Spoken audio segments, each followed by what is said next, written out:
welcome to another video. Yes, sir. We just got out of Terrifier 3. Wow. Pretty intense, guys. Yo, pretty intense. This movie is top-notch gore. Like, top-notch gore. Well, I mean, all three of them up to this point, they've been doing well with the practical effects, but this one, I like this one better in part 2 for sure. Yeah, 100%, 100%. And the best, I was telling you, the best quality for production value. Right. You know, like it's very, very well done. You can tell it's a bigger budget. The kills in this one are a lot more gorier. Well, come on, you can't say that. Well, bro, I mean, but every one of them has. No, every one of them. It's over the top. Every one of them is intense. Every one of them is remember intense. part 1? Part one I don't know if that's still hasn't been topped. Okay, just a spoiler alert. Spoiler alert. They kind of do it in this one again.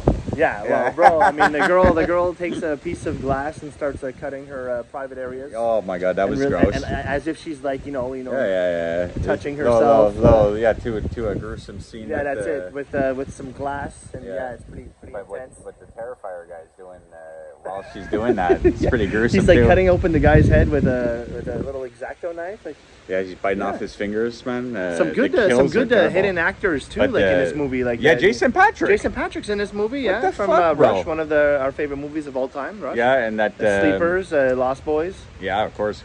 He's doing well. Terrifier 3, he's moving up. Yeah, exactly. He's definitely moving up. He's moving up in weight, that's for sure. Bro, they could have got him a better shirt, like, fuck, he's just sitting there, like, but yeah, he's a little, he put on the pounds, you can see he's probably hitting the beer. Nah, he's about 60 years old, Jason Patrick, nowadays, it's okay. We're all going to be long like gone that. are the days of him doing heroin and fucking Rush. Yeah. Now he's hitting the booze. But, Jason Patrick's in this movie, that guy, Clint Howard. Yeah, Ron Howard's brother, remember in the bar? That's it. Smokey, I think his name was. Yeah, that's it, Smokey. But also, too, that other guy that we noticed as well there, the son from Meet the Parents. There, that guy, and also from Scary Movie, that weird guy that plays the boyfriend there. Yeah, he's in Kids as well. Anyway, we don't know his name, but he's in that movie. He's the one that actually gets his head sliced with the X-Acto knife when the girl is like the music, jabbing herself. The music was great though. It was subtle. It was subtle throughout, and then when it hit at a few points, I was like, oh, this is really. I like the horror theme here. Bro, this movie, I'm just gonna let you guys know. I don't know if you guys go and see it, but for us, the theater was sold out. Yeah, sold out. We got there an hour before. Yeah, and there were no. We were in the front row pretty much. We had to sit right in the front, and usually we like to sit in the middle. I was like this, bro. Yeah, we had to look up like this. Got a kink in my neck. Usually we like to sit in the middle or far back so we can actually see the movie, but we had to sit in the front because there was no seats. People everywhere. Yeah, people dressed up like Art the Clown. Bro, yeah, there's two guys mainly done very well, but there's one that was full of blood and all that shit. They actually went all out, like covered themselves in blood. Art the Clown, like this movie really hit off, bro. Like check the box office for this movie because the first two we didn't see in theaters, you see it's a big deal, not just to us. A lot of people are. As much as we love this movie and this series, we can see that it's also like a big hit with other people. So it's great. It's great, bro. Favorite kill of the movie? Well, that chainsaw in the ass was hilarious. that's probably my favorite kill too. But what about the mom, the mom or the aunt, the sister? Yeah, the glass down the throat and the rats. That was sick. That was sick. Yeah, they put the glass tube down the throat. They put this glass tube down the woman's throat, and they put rats in the tube, in the glass tube. They make it go through her throat. Yeah, and they set the rat's ass on fire, so the rat goes down the tube and out the throat. Like very gruesome stuff. Very gruesome. And the younger brother ends up dying, I guess, in this one. He dies in this one. You his see his face is all fucked up. Face. Yeah. Yeah. I kind of knew something was up because the uncle goes to pick him up. That's right. And the uncle is dead, but then you think it's the girl. Well, no, the uncle's not dead at first, but when he calls the boy, he's like, I'm in front of your dorm. But you could hear like a Terrifier kind of giggle or something. So you knew something was up, but then the uncle's head's on top of the tree. And Art is like this. And he's pointing at people. Oh, what about that thing he made that they kind of go back to the original table where he makes his gear and shit. And he has like a liquid nitrogen container. And he's like sets the Santa Claus well, that's how he gets the beard. I wouldn't have thought that. He put a Santa Claus. He sets a Santa Claus liquid nitrogen. Yeah. Freezes him. Starts breaking his legs, breaking his hands, breaking his face, like rips breaking the beard his off. jaw off, and then ripping the beard off. Well, what about before before the ass chainsaw scene, what about the girl that he gets? He gets her really good too, bro. Like, you're getting them both pretty much the same time. He puts the glasses on her, and he like flicks her little nose that's like hanging off. Like, oh man, this movie. But that girl is like, she's into like true crime stuff. Yeah, she does podcast. Documentary like podcasts, kind of like we do reviews. She does podcasts. And she wanted to know what it was like to be amongst the Terrifier. Well, she got to fucking find out there firsthand. She got to fucking find out for real. Jesus Christ. But it's the same girl from part 2 there with the sword and all that. Yeah, exactly. She's in this one. And the girl from part 1 in the very beginning, the girl that's all mangled up fucking face, she comes back, but she ends up being like a demonic presence, almost like the girl. Yeah, like that little girl in part 2. Yeah, because she's like a demonic presence. Her. Yeah, that little girl's not in part 2. How weird is that scene where she cuts her hands and then like 5 years later she's still there and Art's got like fucking cobwebs on him. He's just sitting there. That was odd, but that was creepy when he's like, "Oh my god, are you real?" Like a homage to the Sentinel? Fuck, the guy just sitting looking at the window. Yeah, kinda. Hey, that's a good point because he was just sitting outside. Yeah, just sitting there staring at the window. Yeah, like the Sentinel. Hey, good catch there. Yeah. Maybe that's something to do with the gateways of hell. Yeah, exactly. He was watching like the Sentinel. Yeah, maybe. But yeah, I don't know exactly what the fuck's going through the director's mind with all this shit, but it's pretty gruesome. Lots of gore. Pretty good though. I mean, I have a soft spot for part 1. That's where it all began. Yeah, that's it. That's where the love for the movies began. Part 1. Me too. Like, it's hard. Like when there's a 3 in a series, it's hard to beat part 1. Because that's the one that captures you. Yeah. Like, part 3 is definitely better than part 2. Yeah. So for me, it would be like 1, 3, and 2. But the one thing I still find it's a bit long. These movies. Like, I mean, part 1 was perfect. It was like an hour and a half, something like that. These ones are like 2.5 hours. Well, no, this was a little over 2 hours. The second one, I think it was like 2 hours and 20 minutes. So I mean, fuck.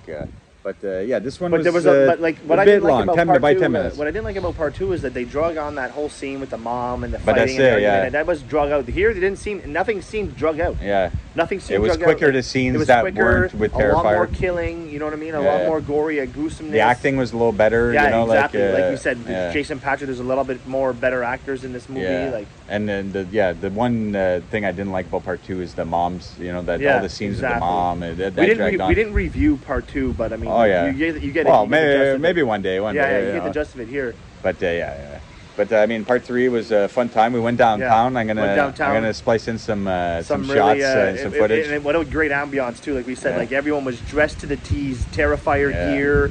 Some people were dressed like Art the Clown. Like people had shirts on. Like people were clapping and cheering. Yeah, like cheering. Like, what? I was laughing. Like it's one of those scenes where like the whole theater was like right involved with the movie. It was great. I was thinking, I'm like, because my dad, when he was like mentioning when he saw Rocky when he was young, and everyone's like really involved in the film. Exactly. I haven't really experienced that until tonight. I mean, people were like really animated. You know? They were like laughing. They were like screaming. A couple of people got up and left, and I don't think they came back. Bro, I think some people were drinking beside me. They were passed out when I was trying to leave the theater. I don't know. So the girl sitting next to me, there was a seat between us. She had her feet up. She was like all cuddled up on the old man there. I was telling you, you might as well rub her feet if she's putting them there. She had stinky feet. But bro, the one scene that was really, really bad too was when he was the Santa Claus at the mall. Yeah. And then you think he's just giving all the kids gifts, nice gifts for once. Blows them up. And then the last gift, bro, I wonder what I got. Boom! All the kids are dead. Fuck. Oh my God. Really, really. Yeah. What about that fucking commercial before the movie? The saddest part of the whole movie was the commercial before the movie. This poor girl, she has like brain tumor, or she thinks she's dying. Well, I mean, sad commercial. It ends up being like a good thing, but like she recovers, but like it's I instantly right away like it was putting me in a downer mood though. Held my heart and thought about my daughter. Like it was sad. I wanted to see my kids. With that, like I literally wanted. I think I even FaceTimed to see my children. But but I like the opening though. Like all that Christmas type of kind of like what we got in the trailer. It was great. But I think there was some stuff in the trailer that wasn't in the movie. Yeah, probably. Wasn't there like he was sitting in the chair? I mean, I'm gonna have to go back and watch the trailer. It's been a few months, but I remember there being a different little setup during that scene there. But I mean, that opening scene was pretty fucking gruesome too. Yeah, very gruesome. He goes into the boy's room, chops the little boy up into pieces. You don't see it. But you see the aftermath. You see the aftermath. Yeah. You see the kid in pieces, but you don't see him chopping. You hear it though. But when he goes into the parents' room, and he's fucking chopping the dad, and the wife wakes up, and she looks over, and he's just being chopped up. She's like, Harold. He's like doing these fucking crazy faces, and the mom tried to run away, and he fucking axed her, and he's just like this.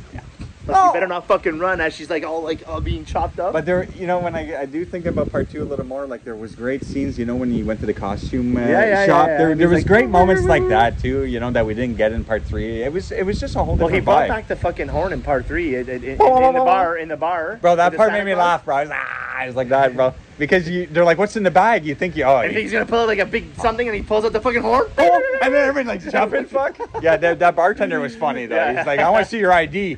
It says Maurice Jackson. Some guy he killed. Fuck, he has his wallet. This bag, he's full of weapons. He just has random wallets in there. He's pulling out anything in there. And he whips out a gun and just fucking I love that, eh? Like you don't know what's coming, and it's just a quick fire, you know, bang. Oh, fuck.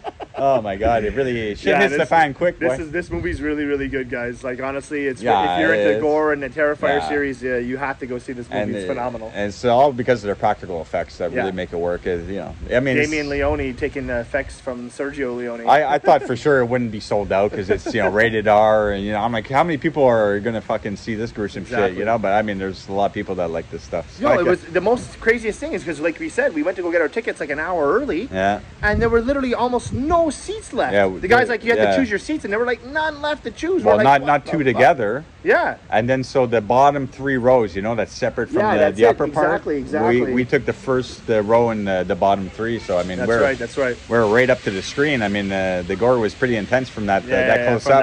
From that angle for sure.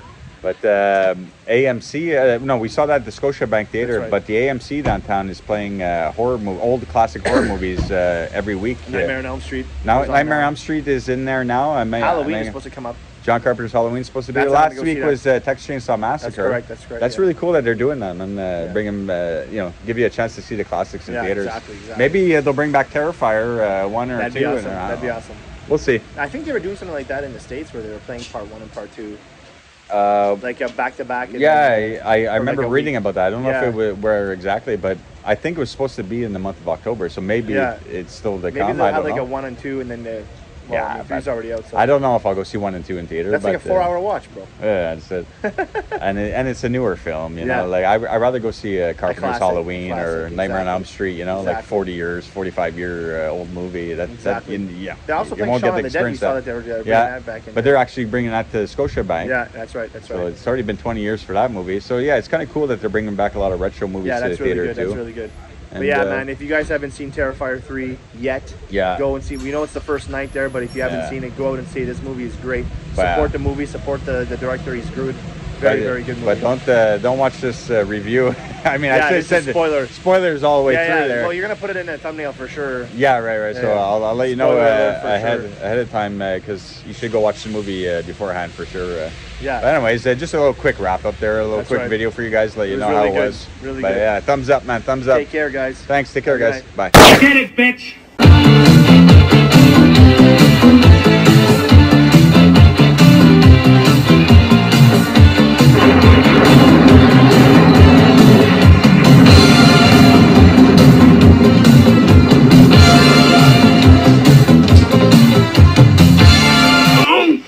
Damn enchiladas! The Daigler.